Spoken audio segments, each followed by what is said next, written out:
Salut chers amis et bienvenue à cette nouvelle vidéo. Dans cette vidéo, nous allons traiter les questions numéro 25, 26 et 27 qui portent sur le mathématique. Ce sont des questions qui ont été sélectionnées dans les cadres du maquis Schoolap. Alors ici, on nous dit la réciproque f-1 de la fonction f définie par f de x égale à 1 moins exponentielle de x et il s'agit de trouver la réciproque de cette fonction f dont l'image est 1 moins exponentielle de x. C'est trivial. Je vous donne une technique vraiment simplifiée, simple, vous aidant à trouver la réciproque. Alors, déjà ici, on a l'image de cette fonction, c'est f de x égale à 1 moins exponentielle de x. Alors, nous savons que f de x peut être remplacé par y. Donc, on aura y égale à 1 moins exponentielle de x. Alors, trouvons x. Qu'est-ce que nous aurons 1 moins exponentielle de x serait y égale à y, pardon. Moins exponentielle de x serait égale à y moins 1, n'est-ce pas? Et donc, ici, on peut mettre moins en évidence. On aura moins exponentielle de x serait égal à quoi? À moins en évidence 1 moins y, n'est-ce pas? Exponentielle de x serait égal à 1 moins y.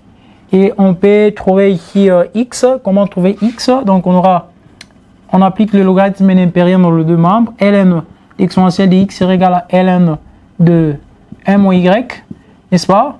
Et donc on aura x ln de e serait égal à ln de 1 moins y. Et qu'est-ce que nous allons avoir? Nous aurons ensuite, on sait que ln de 1, ça donne 1, n'est-ce pas? On aura x serait égal à ln de 1 moins y. Alors on trouve x, on peut directement déduire de ces résultats la réciproque. Donc on dira f moins 1, n'est-ce pas? De x serait égal à quoi? Alors là où il y a y, dans ces résultats, on remplace ça simplement par x. Et on obtient f moins 1 de x. Donc on aura ln, n'est-ce pas, de 1 moins x. C'est ça la réciproque de cette fonction. C'est quelle assertion? 1 moins x, c'est l'assertion 3. ln de 1 moins x. C'est ça la bonne réponse. On prend le numéro 26. Le numéro 26, il s'agit de trouver la dérivée première, n'est-ce pas, de cette fonction f dont l'image f de x égale à ln de x plus racine carrée de x carré plus 1. C'est trivial, on va faire ça. On a f de x égale à ln, n'est-ce pas, de x plus la racine carrée de x carré plus 1. On cherche la dérivée première. Alors je vous rappelle, lorsqu'on a ln de u dérivée, ça donne quoi? Ça donne u dérivée sur u. Et donc on aura la dérivée première de cette fonction f serait égal à quoi? À x plus racine carrée de x carré plus 1 dérivée, n'est-ce pas, sur lui-même, sur x plus la racine carrée de x carré plus 1. Et donc qu'est-ce que nous allons avoir ici déjà? C'est quelle forme? C'est u plus v dérivé. Ça nous donne u dérivé plus v dérivé.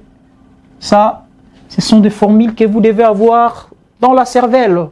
Hein, je vais vous proposer une table de plus ou moins 50 formules dérivées. Il faut avoir ça dans la tête parce que ça va vous aider dans, surtout en analyse. Ça va beaucoup vous aider. Alors, qu'est-ce qu'on aura ici? On va avoir la dérivée première de la fonction. Ça va nous donner ici, c'est déjà 1. On aura 1 plus la racine carrée de x carré plus 1 dérivé sur x plus la racine carrée de x carré plus 1. Alors ici, ça nous ramène à la racine carrée de u dérivée qui donne u dérivée sur 2 racines carrées de u. Alors on va faire ça en chambre, ça va. On va faire ça en chambre. On va avoir ici la racine carrée de x carré plus 1 dérivée. Ça nous donne quoi? Ça nous donne la dérivée de ceci, ça nous donne 2x, n'est-ce pas? Sur 2 racines carrées de x carré plus 1. Et quand on ramène ça là-bas, bouf, on va avoir la dérivée première de f, ça va me donner quoi? 1 plus 2x sur 2 racines carrées de x carré plus 1 sur x plus racine carrée de x carré plus 1. Ça va? Qu'est-ce qu'on a fait? Donc on a gardé le 1 ici, qu'on a obtenu en dérivant cette fonction.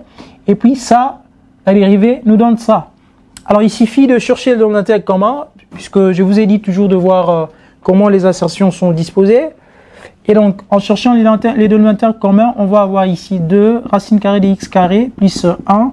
Ici, on va avoir plus 2x sur, n'est-ce pas, 2 racine carrée de x carré plus 1. Et tout sur x plus la racine carrée de x carré plus 1. Et donc, on peut factoriser déjà au numérateur le 2. Ça va? On va avoir 2, n'est-ce pas, en évidence, racine carrée de x carré plus 1 plus x sur, ici on va avoir sur 2, 1, le 2, là, vous comprenez déjà que le 2 va tomber, donc nous allons rester avec, on n'a plus d'espace, effaçons ici,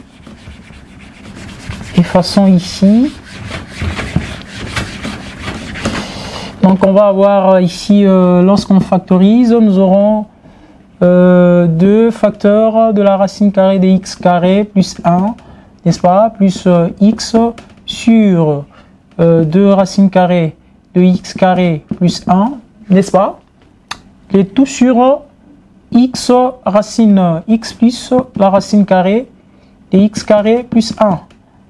Et donc ici, ça tombe, là, on peut faire ça. Donc on va avoir ici x plus la racine carrée de x carré plus 1 sur, n'est-ce pas, la racine carrée de x carré plus 1, n'est-ce pas, facteur de x plus la racine carrée de x carré plus 1. Vous connaissez, lorsque vous avez une fraction en étage, de la forme a sur b, les tout sur c, ça vous donne a sur b multiplié par c. Donc ici, ça et ça, représentant la même fonction, ou ce sont deux termes qui s'écrivent de la même manière, de la même façon. Donc on simplifie, on va rester avec 1 sur la racine carrée de x carré plus 1. Eh bien c'est ça la réponse. C'est quelle assertion? 1 sur racine carrée de x carré plus 1, c'est l'assertion 3, chers amis, c'est ça la bonne réponse. Alors on prend le numéro 27, qu'est-ce qu'on nous dit? C'est une équation logarithmique, on voit de ln. On va faire ça, 27, allons-y. Donc on a ln de 3 moins x plus ln de 2 supérieur ou égal à 2 ln de quoi? De x plus 1. C'est trivial ça. Il faut d'abord chercher, poser. La condition préalable, c'est quoi? Serait quoi? 3 moins x strictement supérieur à 0. Nous savons que le logarithme est défini dans l'intervalle des 0, 1, n'est-ce pas? Ouvert. Donc, le logarithme ne peut pas être égal à... ici, les nombres ne peuvent pas être égal à 0, pas non plus 1, ça va? Donc, c'est ainsi qu'on dit 3 moins x strictement supérieur à 0. Donc, ici, on va avoir moins x strictement supérieur à moins 3 et x strictement inférieur à 3. Pourquoi strictement inférieur à 3? Parce que, je l'ai dit dans les vidéos précédentes, lorsqu'on multiplie ou on divise les deux membres d'une inégalité par une quantité qui est négative, on obtient une inégalité de sens contraire. Donc les signes d'inégalité changent de sens. De l'autre côté, nous devons avoir de l'autre côté x plus 1 strictement supérieur à 0. Ça va. Ici, on aura x strictement inférieur à moins 1. Donc ici, on va avoir x appartient à quel intervalle? X strictement inférieur à 3. Donc on va dire moins l'infini à quoi? À 3, au vert. Et ici, on aura x appartient à quoi? Strictement supérieur, donc à moins 1, de moins 1 à plus l'infini. Et donc on va chercher petit s1, ça sera l'intersection de ces deux intervalles, moins l'infini à 3, inter, n'est-ce pas? Moins 1 à plus l'infini. Et l'intersection, ça me donne quoi? On utilise, n'est-ce pas, la droite pour bien visualiser ça. Donc on va avoir, elle est là la droite, ça c'est l'ensemble de réel parce que nous travaillons sur R. On a moins l'infini plus l'infini. Le premier intervalle, moins l'infini à 3, 3 c'est quelque part ici. Moins l'infini à 3, le deuxième va de moins 1 à plus l'infini. Moins 1 à plus l'infini, et donc l'intersection c'est cette partie ici. Alors, il faut voir les deux valeurs, que ce soit moins 1, que ce soit 3, n'appartiennent pas. Et donc, on va avoir n ouvert Donc S1 c'est égal à 1 ouvert allant de moins 1 à 3 ouvert. Et donc cette inéquation doit être définie dans cet intervalle. Alors on va maintenant calculer. Donc nous aurons ln, n'est-ce pas? Ça c'est l'addition de deux ln sont dans le produit.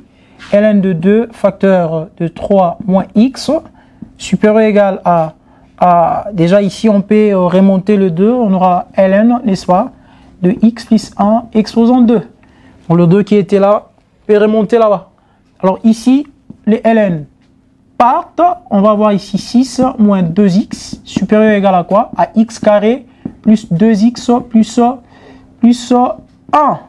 Et donc on va faire entrer tout ceci dans le premier membre, 6 moins 2x moins x carré moins 2x moins 1 supérieur ou égal à 0. Donc on aura moins x carré, n'est-ce pas? Ça en donne quoi? Moins 4x. Et ça, ça en donne plus 5 supérieur ou égal à 0. C'est bien fait? Oui. Moins x carré moins 4x plus 5. Alors, on multiplie les deux membres par moins 1, on change des signes d'inégalité. Les signes d'égalité changent de sens. Donc on va avoir ici x carré plus 4x moins 5 inférieur ou égal à 0. Eh bien, c'est une inéquation du premier degré. Il faut trouver les valeurs qui annulent ça et puis étudier les signes.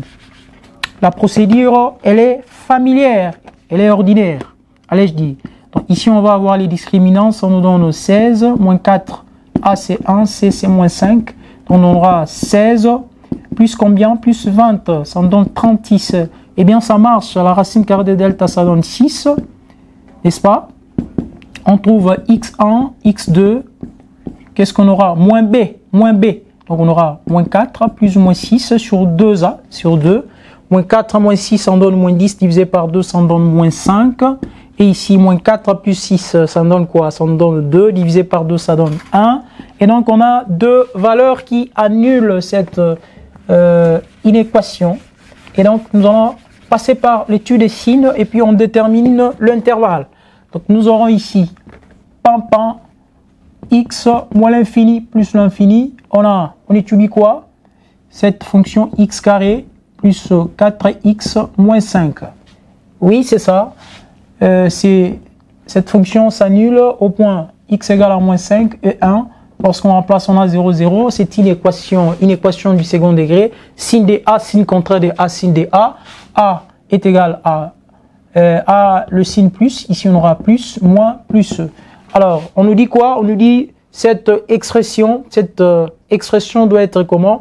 Inférieure ou égale à 0. Donc, l'intervalle, on prend l'intervalle négatif.